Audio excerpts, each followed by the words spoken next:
Sur ce plan, vous pouvez contempler deux générations. À votre droite, un pur produit des années 80, connaissant par cœur la moindre publicité chantée d'époque. Et à votre gauche, un symbole de la France des années 50, produite à plus de 5 millions d'exemplaires.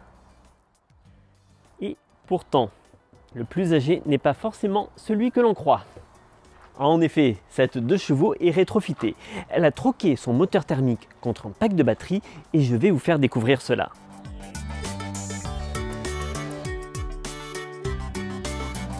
Sur notre modèle, c'est comme le port-salut, c'est écrit dessus, c'est une 2 chevaux rétrofitée. La trappe à essence est remplacée, on se recharge ici sur une prise secteur traditionnelle.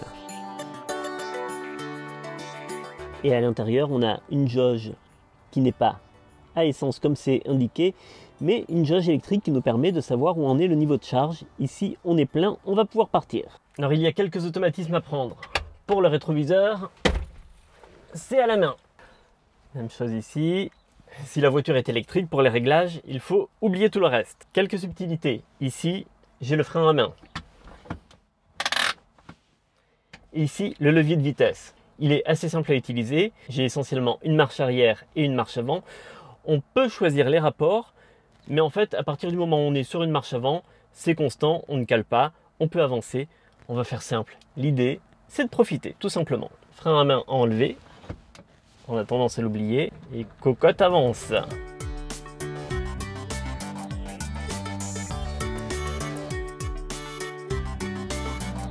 Hop, hop, hop, hop, hop. J'ai failli oublier le GPS. Sinon, je vais me perdre. Ah, et bien voilà. Je vais le mettre ici. Alors oui, ça me cache la jauge d'électricité. Mais finalement, ce sera un peu plus détendu. Moins de stress. On parle souvent de la puissance des voitures électriques. Bah, c'est pas le cas. Voilà.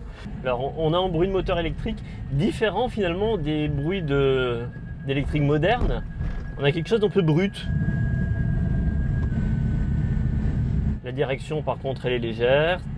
Gros volant, hein, on est loin des petits volants de chez Peugeot. Alors l'année dernière j'ai eu l'occasion de conduire une 4L. Sur la 4L il fallait s'appuyer sur le siège, sortir tous les muscles de sa jambe, appuyer et on pouvait freiner. Là on est en freinage on va dire correct. J'ai pas dit efficace, j'ai dit correct. La vitesse est limitée en 30 km/h en ville comme à beaucoup d'endroits actuellement.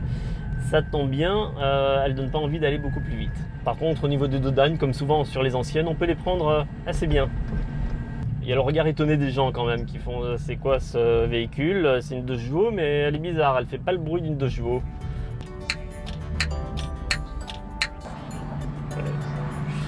Ah bah oui, hein, entre électrique, on se reconnaît. Un petit signe de la main. 70 km/h, prêt. Et ben voilà, là je suis pied au plancher. Je suis en montée. J'accélère pas. Dit comme ça a l'air simple les rétrofits. Cependant, ça répond à de nombreuses obligations légales.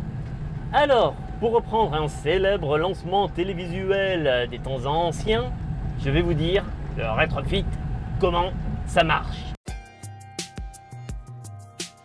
Le rétrofit est autorisé en France depuis avril 2020, date de la publication au journal officiel de l'arrêté concernant la réglementation à suivre. Des règles qui sont nombreuses, avec par exemple une puissance représentant entre 65 et 100% de celle du moteur d'origine, un poids à vide compris entre plus ou moins 20% celui d'origine, pareil pour le poids à vide entre les essieux, avec une marge de plus ou moins 10%, et aucune modification des dimensions ou de la masse maximale du véhicule et des charges par essieu. Une réglementation complexe qui nécessite de faire appel à un professionnel habilité. Ces règles concernent le rétrofit en France et ne sont pas identiques dans toute l'Europe. Le rétrofit ouvre le droit à des aides allant de 2 500 à 5 000 € pour une auto, selon le revenu fiscal du demandeur. Il faudra cependant posséder l'auto depuis plus d'1 an, ne pas la revendre avant 6 mois et avoir parcouru au moins 6 000 km avec.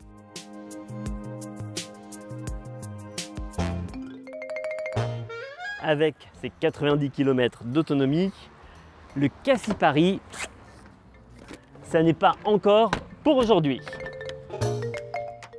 Mais franchement, est-ce que c'est la vocation de ce véhicule?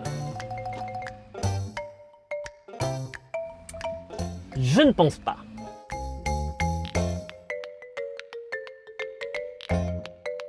Et quelle est la vocation de ce véhicule? La question est épineuse et va dépendre des sensibilités de chacun. À titre personnel, j'aime bien les anciennes dans leur état d'origine, avec un moteur que l'on peut faire réparer chez le premier garagiste venu. Et puis maintenant, pour un particulier ayant un modèle en sortie de grange, ou mieux, pour une entreprise souhaitant utiliser la 2 chevaux à des fins commerciales, eh bien le rétrofit a une raison d'être. Et concernant le rétrofitage de cette 2 chevaux, la meilleure façon d'en savoir plus, c'est encore d'aller voir ses créateurs.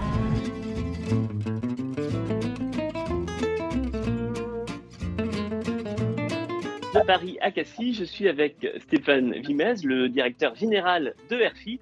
Pour commencer, une question que beaucoup de passionnés vont se poser. Vous êtes un passionné. Pourquoi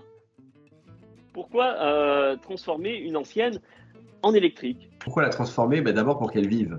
Parce qu'en fait, on est beaucoup de... Moi, je suis moi-même un passionné de voitures et on se pose la question un petit peu de nos voitures anciennes dans l'avenir. Qu'est-ce qu'elles vont devenir?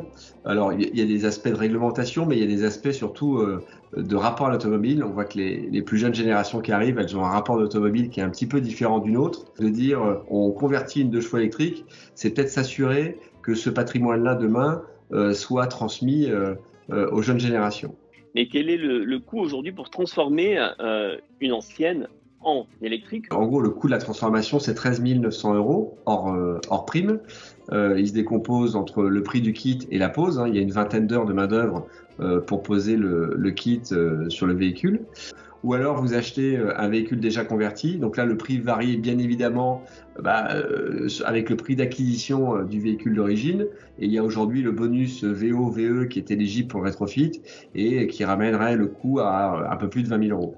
Sur le véhicule que j'ai essayé, quels sont les changements qui vont avoir lieu? On parle entre autres d'une vitesse de charge plus rapide, c'est ça? Tout ça est encadré toujours par l'homologation, donc on fait ces changements, je dirais, avec parcimonie. Et donc, ce qu'on est en train de prévoir, c'est un chargeur plus rapide, 3 kW, qui va permettre de réduire par 2 la vitesse de chargement du véhicule. Merci pour toutes ces précisions. Et puis, j'ai envie de vous dire, on se donne rendez-vous bientôt à Cassis pour visiter un peu les ateliers? Vous êtes le bienvenu. Bon, alors, à bientôt, à très vite.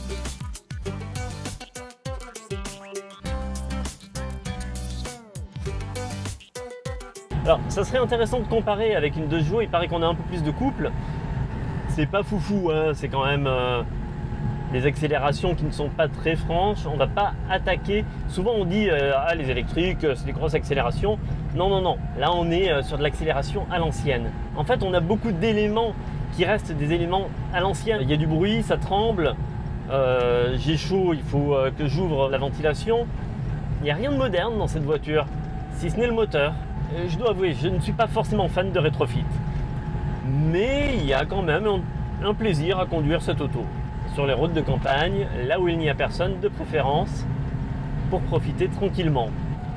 On a une direction, c'est pas une direction de camion, mais on y va, quoi, on change.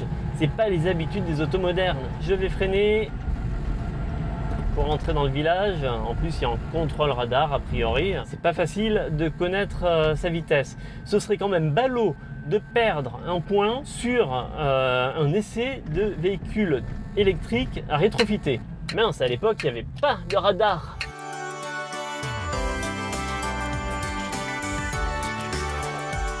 Sur ce, je vous souhaite de bonnes vacances sur les routes de France, quel que soit votre moyen de locomotion.